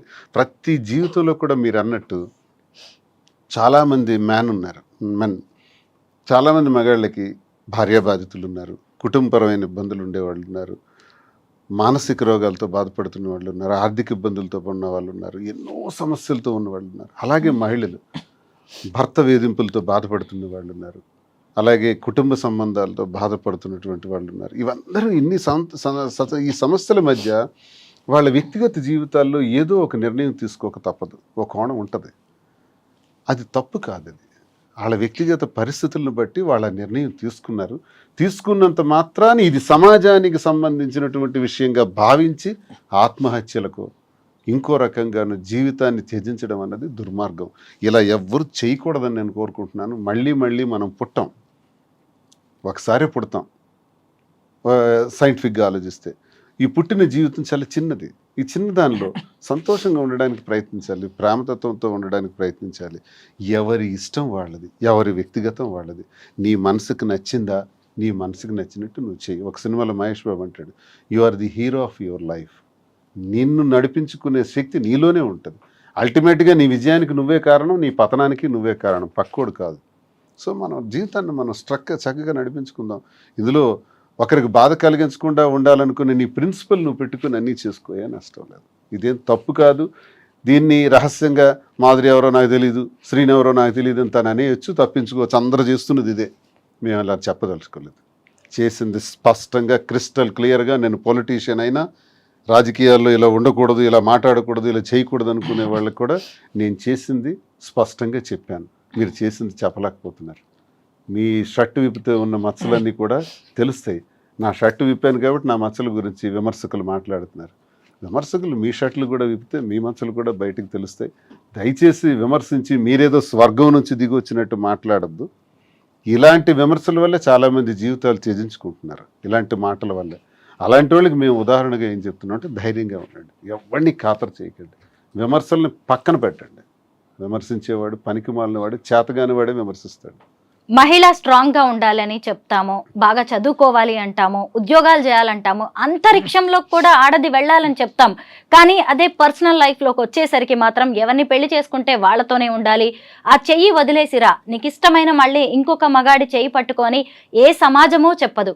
కానీ ఇప్పుడు వీటన్నిటిని కూడా బద్దలు కొట్టారు మాధురి గారు. మీరేమంటారు మహిళలకు హిందూ సంబంధించిన సాంప్రదాయ ప్రకారం పెళ్లిళ్ళు ఉంటే మరి డైవోర్స్ సిస్టమ్ అనేది ఎందుకు తీసుకొచ్చారు అసలు? అది తీసుకురాకుండా ఉండాల్సింది కదా, మరి ఎందుకు డైవోర్స్ సిస్టమ్ అనేది ఎందుకు వచ్చింది అసలు? అది తప్పదు. మరి అది ఉండే ఉండకూడదు. అప్పుడు ఒకరితో పెళ్లి చేసుకుని ఆగిపోవాలని డైవోర్స్ సిస్టమ్ ముందు బ్యాన్ చేయాలి. వివాహాలకు వచ్చేటప్పుడు తల్లిదండ్రులు అనేవాళ్ళు పెంచాలి, పోషించాలి, చదివించాలి, ఉన్నత స్థాయికి తీసుకురావాలి, అన్ని చేయాలి. వివాహం వచ్చేటప్పటికి ఆ వ్యక్తిగతంగా ఆ బిడ్డకున్న ఆలోచననే మనం ప్రొటెక్ట్ చేయాలి, మగవని ఆడవని. ఇప్పుడు నా కూతురు ఉంది, పెద్ద కూతురు. నేను ఒక ఇష్టమైన ఒక వ్యక్తిని పెళ్లి చేసుకుంటాను, ఓకే గో హెడ్ అన్నాను. మ్యారేజ్ చేసుకుంది, ఎలాగా డబ్బులు గట్టిగా ఖర్చు పెట్టి పెళ్లి చేశాను, నేనేం వద్దనలేదు. అసలు ఇంతవరకు మీకు ఒక విషయం చెప్పినా, అబ్బాయి ఏ క్యాస్ట్ కూడా శ్రీనివాస్ గారు తెలియదు. నేను పట్టించుకున్నాను. నీకు ఇష్టం కదా చేసుకో అంటే నేను ఆచరించి నేను చెబుతున్నా. నేను తండ్రినే. ఇలా ఆచరించే తండ్రులు ఎవరైనా ఉంటే వాడు ఒక మూర్ఖుడు, చేతగాని వాడు. పిల్లలని ఒక స్థాయికి తీసుకురావటమే నీ బాధ్యత. వాళ్ళ జీవితం వాళ్ళది, వాళ్ళకి విడిచిపెట్టాలి. చాలామంది తల్లిదండ్రులు ఏమనుకుంటారంటే, నా కొడుకు నాకు చల్లగా నాకు చూడాలి, కోడలు వచ్చిన తర్వాత ఆ కోడల్ని వాళ్ళిద్దరు సంతోషంగా ఉంటే దాన్ని జెలస్గా ఫీల్ అయ్యి నన్ను నిర్లక్ష్యం చేస్తున్నాడు నా కొడుకు అంటారు. తప్పది. పెళ్ళయిన తర్వాత ఇంక నీ కొడుకుతో నీకు సంబంధం వద్దు, నీ కూతురుతో నీకు సంబంధం వద్దు. వాళ్ళు హాయిగా బ్రతకని, నీ కాళ్ళ మీద నువ్వు బ్రతుకు. బాగులేనప్పుడు వాళ్ళే వస్తారు, లేనప్పుడు దేవుడు ఉన్నాడు చూస్తాడు. అంతేగాని లేనిపోని ఆలోచనలు పెట్టుకొని మారుతున్న ఈ జనరేషన్లో ఇంకా మనం అన్ని విషయాల్లో తలదూర్చడం వల్ల ఈ గొడవలు వస్తాయి, స్పర్ధలు వస్తాయి, విడిపోతారు, గొడవలు పడతారు. పిల్లల్ని అంతవరకు అల్లారు ముద్దుగా పెంచుతారు. పెంచినప్పుడు ఇష్టం వచ్చినట్టు పెళ్లి చేయమంటే హత్యలు చేస్తున్నారు, పరువు హత్యలు అంటున్నారు. కులం ఏమైనా తిండి పెడుతుందా? క్యాస్ట్కి ఏముందా? అందరూ హ్యూమన్ బీయింగ్సే కదా. ఈ క్యాస్ట్ ఫీలింగ్ ఎందుకు అసలు? మాధురి గారు, మీరు శ్రీనివాస్ గారిని ఏమని పిలుస్తారు? నేను రాజా అని పిలుస్తాను. ఎందుకని? ఆయన కింగ్ అనా? అలాంటి క్వాలిటీస్ ఉన్నాయని. ఏంటండి రాజాకు ఉండే క్వాలిటీస్ చెప్పండి. ఇంతకన్నా క్వాలిటీస్ ఏముంటుంది? ప్రజల కష్టం ఉందంటే అక్కడ వెళ్ళి అతను ఉంటారు. 600 100 వాళ్ళ కష్టంలో ప్రతి క్షణం పాలు పంచుకుంటారు. అంతకన్నా ఇంకేం ఉండాలి క్వాలిటీస్ కింగ్కి? అందుకే నాకు ఎప్పుడు రాజాలా కనిపిస్తాడు. సినిమాల్లో చూస్తాం కదా హీరోస్ ని, మీకు రియల్ లైఫ్ లో హీరో. అన్యాయం జరుగుతుంది అంటే ఆడు ఎవడైనా నేను విడిచిపెట్టే ప్రసక్తి లేదు, నిలబడిపోతాను అడ్డంగా. రాజకీయం కోసం అడ్డదారులు తొక్కరు, ఎవరి కాళ్ళు పట్టుకోడు, ఎవరికి రిక్వెస్ట్ చేయడు, ఎవరికి బెక్ చేయడు. ఎవరైనా ఇతని పైన ఉన్నారు వాళ్ళకి వెళ్ళి బతిమాలితే నాకు ఈ పదవి వస్తుంది అంటే పదవి లేకపోయినా పర్వాలేదు, నేను మాత్రం ఇలాగే ఉంటానంటారు. ఇంతవరకు ఏ రోజు కూడా నాకు ఈ పదవి కావాలి, నా టికెట్ కావాలని ఏ రోజు కూడా చేయి చాచి ఎవరికి అడగలేదు. అన్ని అతని కాళ్ళ దగ్గరికి వచ్చాయి అంతే. అతని దురదృష్టం, అతని ఫ్యామిలీ పరంగా కొన్ని ప్రాబ్లమ్స్ ఫేస్ చేయడం వల్ల అతి తక్కువ ఓట్ల మెజారిటీతో 3000 2000 ఓట్లతో, అది కూడా ఫ్యామిలీ ప్రాబ్లమ్స్ వల్ల ఓడిపోయారు తప్పితే అతను ఎప్పుడు ప్రజా జీవితంలో ఎప్పుడూ నగ్గేశారు. మీరు ఆవిడ ఏమని పిలుస్తారు? రాజు. అంటే ఏంటి రాజు రాజారాజు ఏంటండి ఏమైనా అలా ఏం పర్టికులర్ కాదు, మా ఇంటి దేవత కులదేవత రాజులమ్మ అన్నమాట. సో అలాగా మా ఇంటి దేవత అని చెప్పి నాకు అలా రాజు అని పిలుస్తారు. అలా ఎప్పుడైనా మీరు ఆయన మీద అలుగుతారా అండి? చాలా సార్లు. ఎందుకు? ఏంటి రీజన్స్ ఏముంటాయి? నాకు చిన్న ప్రియారిటీ దగ్గర నేను తట్టుకోలేను. ఇష్టమే మీకు ఇంకా. నా చెప్పాను కదా, నాకు పదవులు డబ్బులు ఇవన్నీ కాదు, ప్రియారిటీ కావాలి, ప్రేమ కావాలి. ఆ తగ్గితే మాత్రం నేను ఊరుకోను. అలుగుతుంది మళ్ళీ నా దగ్గరికి వస్తుంది. అలాగే వెళ్ళి సారీ చెప్పేమని అడిగేస్తాను, ఎందుకంటే ఎక్కువసేపు ఉండలేను కదా. మళ్ళీ ఆయనే కావాలి మీకు. ప్రయారిటీ తగ్గడం అంటే ఏం చేస్తూ ఉంటారు? అంటే ఏదైనా చిన్న కోపం వచ్చింది అనుకో, నాతో ఒక అరగంట ఇలా మాట్లాడడం మానేస్తారు. ఆ అరగంట మాట్లాడడం మానే నేను తట్టుకోలేను. సో ఆ గ్యాప్ లో కూడా వెళ్ళి త్వరగా నాకు సారీ చెప్పి మాట్లాడాయని చెప్తా. ఏడ్ చేస్తారా ఎప్పుడైనా మీరు? నేను ఏడుస్తాను కూడా. అమ్మో, మీకు 2 అమ్మాయిలు కాదు 3 అమ్మాయిలు కదా, కొంచెం చైల్డిష్ పాపం. తను గడుసు దాన్ని అనుకుంటారు కానీ ఇన్నోసెంట్. నేను అనుకోవట్లేదు గడుసుదాన్ని అని, నేనేం చూసే వాళ్ళైనా సరే నేను చాలా సెన్సిటివ్, ఐఎమ్ వెరీ సెన్సిటివ్. చెప్తున్నాను కదా, ఎవరో వచ్చేదో కష్టం ఉందంటే వెంటనే అతను చెప్పకుండా కూడా డబ్బులు ఇచ్చేస్తూ ఉంటాను. ఇది కూడా నేను ఎందుకో గమనించాను, కొంచెం మంచి హార్టీ విడిది. ఎన్నోసార్లు తిట్లు కాస్తాను, అతను తెలియకుండా చాలా మంది వస్తూ ఉంటారు, అమ్మాయి ఇలా ఉందంటే అది నిజమో తెలుసుకోకుండా ఇచ్చేస్తూ ఉంటాను. చాలా సార్లు తిట్టారు కూడా, తెలుసుకో ముందు నిజమా కాదా అని. నాకు తెలిసి చాలా మంది 50 లక్షలు తను వడ్డాణం ఇచ్చేయటం, మరేంటి ఎవరికండి ఏమైంది కారణం ఏంటంటే వాడికి పాపం ప్రాబ్లం లో ఉన్నాడు, ఏదో ఫంక్షన్ ఉంది వాళ్ళ కూతురుది, మెచ్యూరిటీ ఫంక్షన్, అందుకే ఇచ్చేసానంటే. ఏం చేశారు? అలాగే ఎన్నో దానాలు ధర్మాలు వడ్డాణం వెనక్కి ఇవ్వట్లేదు, అప్పులని ఆడు అడుగుతుంటే ఇచ్చేయటమే. మానుకున్నాను స్ట్రాంగ్ గా. మీరిద్దరు గిఫ్ట్స్ ఇచ్చుకుంటూ ఉంటారు, ఏం తక్కువైందని ఇలాగా చిన్న చిన్న గిఫ్ట్స్. ఆవిడ వడ్డాణాలే ఆవిడ దానం చేసేస్తుందంటే గిఫ్ట్స్ ఇచ్చుకోవడం అని కాదు, శ్రీనివాస్ గారు వాడే ప్రతి వస్తువు కూడా నేను కొనిపెట్టిందే పెట్టుకోవాలని అదొక చిన్న. ఏమి ఇచ్చారు ఇప్పటిదాకా గిఫ్ట్స్ ఆయనకి? ఇప్పుడు రింగ్ ఉంది అనుకో, అది నేనే దగ్గరుండి చేయిస్తాను, అది నేను చేస్తే పెట్టుకోవాలి. ఈ బ్రాస్లెట్ నేనే ఇచ్చి అదే పెట్టుకోవాలి, అతని దగ్గర ఎన్నున్నా పెట్టుకోవాలి, నేను ఇచ్చిందే పెట్టుకోవాలి. అలా ఉంటుంది నాకు చిన్న ఫీలింగ్. శ్రీనివాస్ గారు అనిపిస్తుందా ఇంత ప్రేమను భరించడం కూడా కష్టమే అని? చాలా అదృష్టవంతుడిని. అదృష్టం నిజంగానే. అవును, మీరే అదృష్టవంతుడిని, వెంకన్న దయ్య. అంతేనండి నిజంగా. మీరిద్దరు భలే మీడియా ఫ్రెండ్లీ, అసలు అందరికి ఎవరికైనా ఇంటర్వ్యూ. మీడియా ఫ్రెండ్లీ కాదు, friendly to everyone, public people అంతే. మీడియా అంటే మాకు స్పెషల్ గౌరవం కూడా. నిజంగానే నేను చిన్నప్పటి నుంచి రాజకీయాల్లో కూడా మీడియాకి ఎక్కువ ప్రాధాన్యత ఇచ్చుకుని వచ్చేవాడిని. నేను నా ఎలివేషన్ కూడా మీడియా చేశారు నన్ను. వాళ్ళే నన్ను రాజకీయంగా ఈ స్థాయికి తీసుకొచ్చారు. ఆ ప్రాణం ఎప్పుడూ ఉంటది మీడియాలో. మీడియా పట్ల ఎవరు అనుచితంగా బిహేవ్ చేస్తే నచ్చదు, ఎందుకంటే మీ మీడియా వాళ్ళే మమ్మల్ని పైకి తేవాలన్నా మమ్మల్ని చేయాలన్నా చాలా ఇదిగా టెక్కల్లో సామాన్యమైన విలేకరు దగ్గర నుంచి జిల్లా రాష్ట్రం వరకు అందరితో సమానంగా ఉంటాం, అందరితో క్లోజ్ గా ఉంటాం. నేను చాలా సార్లు టెక్కల్ మీడియా అంతా నాకు ఫ్రెండ్లీ. మాధురి మేడం అంటే మా మీడియా అందరికి ఇష్టం, ఎందుకంటే పాపం వాళ్ళందరూ చాలా కష్టపడుతూ ఉంటారు, సాలరీస్ ఉండవు, ఏముండవు.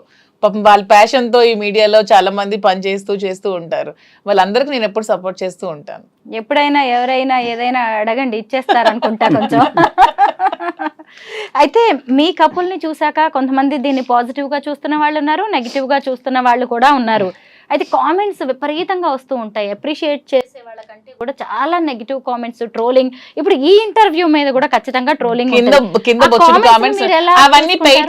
సరే అండి, నేను ఎంక్వైరీ చేశాను. మెయిన్ ఏంటంటే మేము పవన్ కళ్యాణ్ లేకపోతే లోకేష్ చంద్రబాబు నాయుడు విమర్శిస్తాం, కానీ ఆ పొలిటికల్ పీపుల్ కొంతమంది చేస్తున్నటువంటి కామెంట్స్, పొలిటికల్ యాంగిల్లో మేమంటే పడని వ్యక్తులు మా శత్రువులు ఒకే ఐడి నుంచి ఒక 10 కామెంట్స్ వస్తాయి, మీరు చూడండి. అందులో ఒకే ఐడి నుంచి 10 ఉంటాయి వరుసగా. అది కావాలని ఇది కొన్ని ఐడీలు క్రియేట్ చేసి ఫాల్స్ ఐడీలతో కూడా చేస్తారు. అవి రియల్ పీపుల్ కారండి, ఆ కామెంట్స్ని పట్టించుకోవాల్సిన అవసరం లేదు. ఎవడు ఒకవేళ రియల్గా చేసినా ఖాతరు చేయాల్సిన అవసరం లేదు. దిస్ ఈజ్ మై లైఫ్, నేను ఇలా డెసిషన్ తీసుకున్నాను, మేము ఇద్దరం ఇలా ఉంటున్నాం, మేము చెప్తాం, ఇంకేం చెప్పాలి చెప్పండి. కానీ ఎవరు ఏమనుకున్నా కానీ మనకి నచ్చిందే చేయాలి, మన జీవితం మనది అని నిజంగా మీ ఇద్దరు చాలా మందికి అయితే ధైర్యాన్ని ఇచ్చారు. ఏ మాటకు ఆ మాటే, అది మాత్రం ఒప్పుకొని తీరాలి. నన్ను కూడా తిడతారేమో, మీరు మంచి చేశారు. ఎందుకంటే నిజంగా ఒక రిలేషన్ లో అంత బలవంతంగా ఉండడం కంటే బయటకు వచ్చి నచ్చిన వ్యక్తుల్ని, పైగా మీరు ఎక్కడా దాచిపెట్టలేదు దేన్ని కూడా. అదే అంటున్నాం కదా, నేను ఫస్ట్ టైం ఇంటర్వ్యూ ముందుకు వచ్చాను, అప్పటికే మేము 2 years నుంచి ఉన్నాము, మా పబ్లిక్ అందరికీ తెలుసు. వచ్చి ఓపెన్ గా చెప్పాను, దాన్ని కూడా చాలా ట్రాల్స్ చేశారు, ఫేస్ చేశాను అంతే. శ్రీనివాస్ గారు నాకేం సంబంధం లేదు, ఎవరో నాకు తెలియదు అని చెప్పి నేను ఉండొచ్చు, అందరూ చేసేటట్టు సీక్రెట్ గా మేము కలిసి ఉండొచ్చు, అన్నీ చేయొచ్చు. అలా ఏమీ లేదు, ఓపెన్ గా ట్రాన్స్పరెంట్ గా క్లియర్గా క్రిస్టల్ క్లియర్గా ఉన్నాం. మా తెలంగాణలో మీరు స్టార్ట్ చేయబోయే saris and jewellery business super success అవ్వాలని మేమైతే కోరుకుంటున్నాం. Thank you so much. మేము కూడా నాకు ఆ ఇప్పుడు నమ్మకం customers అయితే లాగా. ఉంది తెలంగాణ పీపుల్ మీద, నాకు సపోర్ట్ చేస్తారని, నన్ను ఆదరిస్తారని, నాకు ఈ బిజినెస్ కి 100% వాళ్ళు చేయూతం ఇస్తారని నమ్మకం అయితే నాకు ఖచ్చితంగా చాలా ఉంది. మంది తెలంగాణ పీపుల్ మేము కష్టాల్లో ఉండేటప్పుడు ఇక్కడ నుంచి ఫోన్స్ వస్తుంది, మహబూబ్ నగర్, నిజామాబాద్, హైదరాబాద్ ఈవెన్ నా పవర్ కట్ చేసినప్పుడు వానైతే నాకు ఇంటికి రావాలా, మేము వస్తాం ఇక్కడ అక్క, నుంచి. మేము హెల్ప్ చేస్తామని ఎక్కడెక్కడి నుంచో నాకు కాల్స్ చేసి చాలా చాలా సపోర్ట్ సపోర్ట్ విచిత్రంగా తెలంగాణ నుంచి support. చాలా ఎక్కువ వచ్చింది. అందుకే విశాఖపట్నంలో ప్రారంభిద్దాం బిజినెస్ అనుకున్నాం. మాకు నూనెను హైదరాబాద్లో ప్రారంభిద్దాం, 2 రాష్ట్రాల్లో కూడా మనకి అదొక వైడ్ ఇది వస్తుంది, అక్కడే చేద్దామని మనసు మార్చుకొని మళ్ళీ ఇక్కడికే వచ్చాం. ప్రేమాభిమానాలు, ప్రజలు ఇవన్నీ మర్చిపోలేను. మా కష్టాల్లో మాకు ఎంతమంది కాల్ చేసి నిలబడ్డారు అనేది మాకు తెలుసు. మీ వాళ్ళకి బేస్ ధన్యవాదాలు. ఆంధ్ర అయినా కానీ మా కోసం మీరు ఇక్కడికి వచ్చేసి కొత్త బిజినెస్ స్టార్ట్ చేయడం, మీ జీవితం కూడా అండి ఖచ్చితంగా ఈ సెకండ్ ఇన్నింగ్స్ అనేది అద్భుతంగా ఉండాలి. మీ పర్సనల్ లైఫ్ కూడా, ప్రొఫెషనల్ లైఫ్ కూడా ఖచ్చితంగా ఈవెన్ నేను సినిమాల్లోనో సీరియల్స్లోనో ఎక్కడో స్టార్ లాగా అయితే చూస్తాను. Thank you so much. Thank you, Thank you ma'am. so thanks to you both. Thank you.